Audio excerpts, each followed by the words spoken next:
అన్ని సెట్ అవుతాయి. ఏం కాదు చెప్పాలి.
స్వామి దయ్యండి. నాగేంద్ర స్వామి అలా కట్టించుకున్నాడు.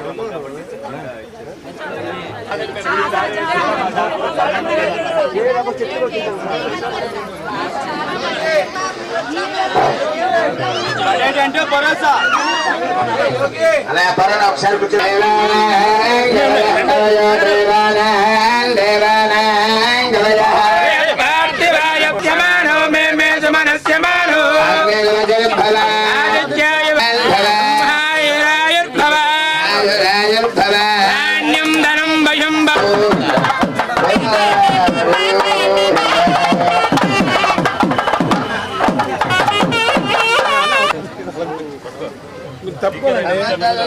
సాయినాథ్ మహారాజ్ కి జై, సాయినాథ్ మహారాజ్ కి జై, సాయినాథ్ మహారాజ్ కి మరి ఈ రోజున పిలాస్పేట మోతేవర్ చెరువు దగ్గర మరి నాగేంద్ర స్వామి అలాగే విఘ్నేశ్వర చింతా గణపతి విఘ్నేశ్వర ఆలయాలు మరి పునఃప్రతిష్ఠించడం జరిగింది. ఎందుకంటే గత 6 సంవత్సరాలుగా ఇక్కడ అందరూ కూడా నాగేంద్ర దేవతని కొలుస్తుండేవారు. ప్రజల నమ్మకాన్ని పాడు చేసేటట్టుగా కొంతమంది గ్రూప్ తగాదాలతో ఇక్కడంతా కూడా శిథిలావస్థకు తీసుకొచ్చారు. మరి ప్రచారంలో నేను వచ్చినప్పుడు భాగంగా వాళ్ళు ఇక్కడ మళ్ళీ మేము గుడిని పునఃప్రతిష్ఠించుకుంటామని చెప్పడం జరిగింది. మరి నేను పూర్తిగా అక్కడికి వచ్చిన తర్వాత చూసి చెప్తానని చెప్పారు. వాళ్ళు అత్యంత వైభవంగా భక్తులందరూ కూడా అత్యంత భక్తి శ్రద్ధలతో ఈ రోజున ఈ కార్యక్రమాన్ని నిర్వహించారు. ఎందుకంటే ప్రజల యొక్క నమ్మకాన్ని మనం ఎప్పుడు కూడా నమ్మాలి తప్పనిసరిగా. వాళ్ళలో కొన్ని భావోద్వేగాలు ఉంటాయి. ఆ అమ్మవారిని పూజించుకుంటే నాగేంద్ర స్వామిని మనకు అన్నీ కూడా ఏ లోటుపాట్లు కూడా లేకుండా చూస్తారనేది. ఎందుకంటే గత 50 సంవత్సరాల క్రితం నుంచి కూడా ఇక్కడ నాగేంద్ర స్వామి ఉండేది, ఒక పొట్టు ఉండేది. ప్రతి సంవత్సరం కూడా నాగుల చవితి నాడు అందరూ కూడా ఇక్కడ అత్యంత భక్తి శ్రద్ధలతో మరి పాలు పోసి నాగేంద్ర స్వామికి దండాలు పెట్టుకోవడం చూసాను. నా చిన్ననాటి అప్పుడు కూడా నేను ఇక్కడ రావడం జరిగింది. ఏదైతే నేను కూడా వచ్చి భౌతికంగా చూశానో తప్పనిసరిగా ఈ ఆలయాన్ని ఇక్కడ పునర్నిర్మించవలసిన ఆవశ్యకత ఉంది. భక్తుల భావాలను మనం కూడా పరిగణలోకి తీసుకోవాలని చెప్పి అందరి ఆమోదయోగ్యంతో ఇక్కడ ఈ రోజున పునఃప్రతిష్ఠ కార్యక్రమం చేయడం జరిగింది. ఆ నాగేంద్ర స్వామి ఆశీస్సులు అలాగే ఆ గణపతి ఆశీస్సులు ప్రజలకు ఉండాలి. అలాగే ఏలూరు ప్రజానికి అంతా అత్యంత భక్తి శ్రద్ధలు పూజించుకుంటూ అందరూ కూడా ఆయురారోగ్యాలతో ఉండాలని మనస్ఫూర్తిగా కోరుకుంటున్నాం.